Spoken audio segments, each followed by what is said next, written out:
भारतातील विविध देवस्थानांच्या देवदर्शनासाठी जाणाऱ्या भक्तांच्या संख्येत दिवसेंदिवस वाढ होत आहे। विशेष करून उत्तर प्रदेशमध्ये हिवाळ्यात तर चारधाम यात्रेसाठी मार्च एप्रिल मे या कालावधीत लाखोंच्या संख्येने भाविकांची गर्दी असते। नेमका याच गर्दीचा गैरफायदा उचलत भक्तांची करोडो रुपयांची आर्थिक फसवणूक करण्यासाठी विशेष टोळ्या कार्यरत असल्याचं समोर आलं आहे। ज्येष्ठ नागरिक, दिव्यांग व्यक्ती आणि इंस्टाग्रामवरून तरुणांना हातोहात फसवणूक करण्यासाठी या सायबर गुन्हेगारांच्या टोळ्या सर्रासपणे कार्यरत असल्याचं चित्र पाहायला मिळत आहे। या आर्थिक फसवणुकीला धरून ठाण्यातील एका कुटुंबाची ऑनलाईन पद्धतीने केदारनाथ देवस्थानला जाण्यासाठी हेलिकॉप्टर बुकिंगमध्ये तब्बल 54,000 रुपयांची आर्थिक फसवणूक झाली असल्याची घटना समोर आली आहे। मूळ हिमालयन एली या टूर कंपनीच्या नावाने बोगस हिमालयन एली या नावाने एक पेज इंस्टाग्रामवर आजही कार्यरत आहे। रविवार दिनांक 2 फेब्रुवारी रोजी संध्याकाळी या बोगस कंपनीने कुटुंबातील 4 जणांच्या सदस्यांना डेहराडून ते केदारनाथ येथे हेलिकॉप्टरने घेऊन जाण्यासाठी 1,20,000 रुपये एवढा खर्च येईल असे आशुतोष मिश्रा या व्यक्तीने सांगितले। तर या रकमेवर 10% सवलत देऊन सुमारे 1,08,000 रुपये रक्कम एकरकमी भरावयास सांगितली। पण संबंधित कुटुंबातील सदस्यांनी आम्ही एकरकमी रक्कम देणार नसल्याचे सांगितले। त्यानंतर 10% सवलत देऊन 54,000 रुपये आत्ता भरा आणि उर्वरित रक्कम काही दिवसांनी भरा असे म्हणून हा व्यवहार UPA अकाउंटद्वारे व्यवहार झाल्यानंतरही हिमालयन एली चालवणारी कंपनी आणि व्यक्ती बोगस असल्याचे समोर आले। इंस्टाग्रामवर आशुतोष मिश्रा नावाने वावरणारी संबंधित व्यक्तीने 54,000 रुपये भरणा केल्यानंतर त्याचे नाव इम्रान असे दिसून आले आणि मोबाईल संपर्क क्रमांक बंद करण्यात आला। याविरोधात ठाणे सायबर पोलीस स्टेशन आणि नौपाडा पोलीस स्टेशन या दोन्ही ठिकाणी संबंधित गुन्हा रजिस्टर करण्यात आला आहे। तर पुढील तपास ठाणे पोलीस करत आहेत। नमस्कार, मी रोहिणी दिवाण ठाण्याहून बोलते। आम्ही पर्यटक प्रेमी आहोत, माझं कुटुंब पर्यटक प्रेमी आहोत। आम्ही जवळजवळ 60 ते 70% आमचा भारत फिरून झाला विदाउट एनी ट्रॅव्हल्स।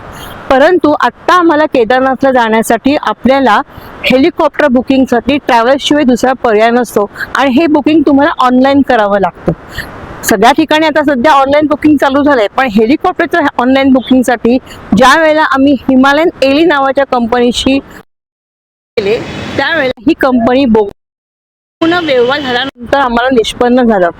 आणि सुरुवातीला त्यांनी इंस्टाग्रामवर त्यांनी पोस्ट हिमालयन एली ह्या नावाने त्यांनी पोस्ट केली होती। त्यावेळेला तो आशुतोष मिश्रा म्हणून नावाने आमच्याशी तो संभाषण करत होता।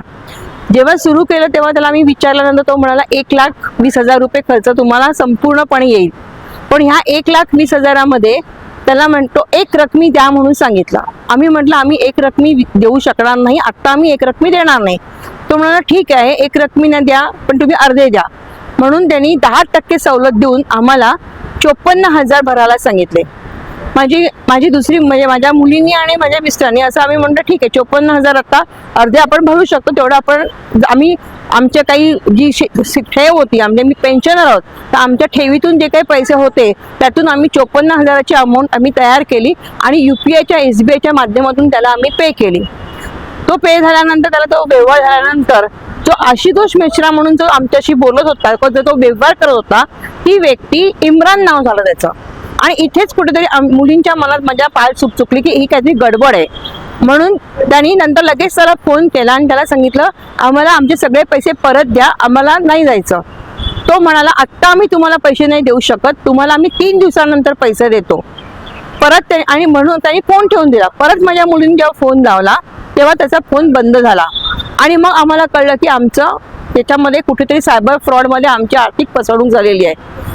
एक थोडा वेळ आम्ही निशब्द झालो, काही सूचना काय 54,000। आज आम्ही पेन्शनर आहोत, माझा नवरा आणि मी, आम्ही दोघेही पेन्शनर आहोत। माझ्या पेन्शनला तर काही अर्थच नाही, 1,000 रुपये किरकोळ पेन्शन आहे, जे काही चाललं ते माझ्या मिस्टरांच्या पेन्शनवर चालतंय। काय करायचा प्रश्न पडला।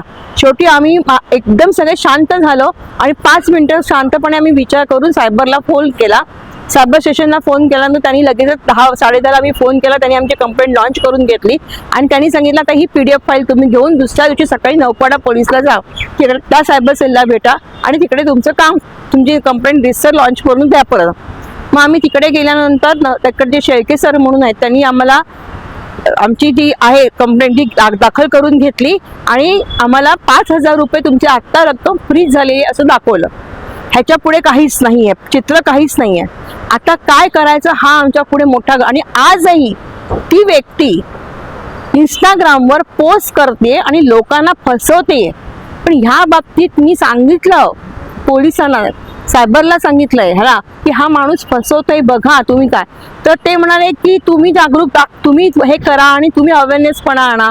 ती म्हणे असंच आपण याच्यावर काही करू शकत नाही असं मला त्याने उत्तर दिलं. पण आमच्यासारखे काही अजून फसू शकतात ना, त्यांनी काय करायचं? आमच्यासारख्या पेन्शनर आम्ही आजपर्यंत कधीच फसलो नाही. आम्ही इतकं ट्रॅव्हलिंग केलंय, पण आम्ही कुठल्या टूर्स अँड ट्रॅव्हल्स कंपनीच्या भानगडीत पडत नाही. आम्ही आमचे फिरतो आणि जरी टूर्स अँड ट्रॅव्हल्सचं सांगितलं तरी आम्ही सांगतो की आम्हाला फक्त त्या ठिकाणी पोहोचल्यानंतरची गाडी जी लागते तीच तेवढी आम्ही त्यांच्याकडनं घेतो, कारण की आपण दुसऱ्या राज्यात जातो तर एक विश्वासार्हता असावी म्हणून तेवढी आम्ही त्या कंपनी, बाकी सगळी माझी दोन्ही मुली त्या सगळ्या आम्ही करतो आणि जातो फिरायला.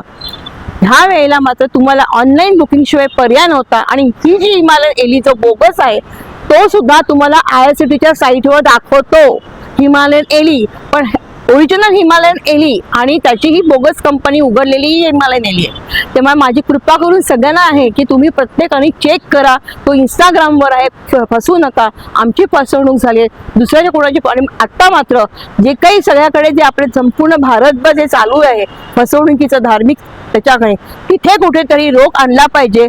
एका छताखाली ही सगळी व्यवस्था असली पाहिजे जेणेकरून कोणाचीही फसवणूक होणार नाही.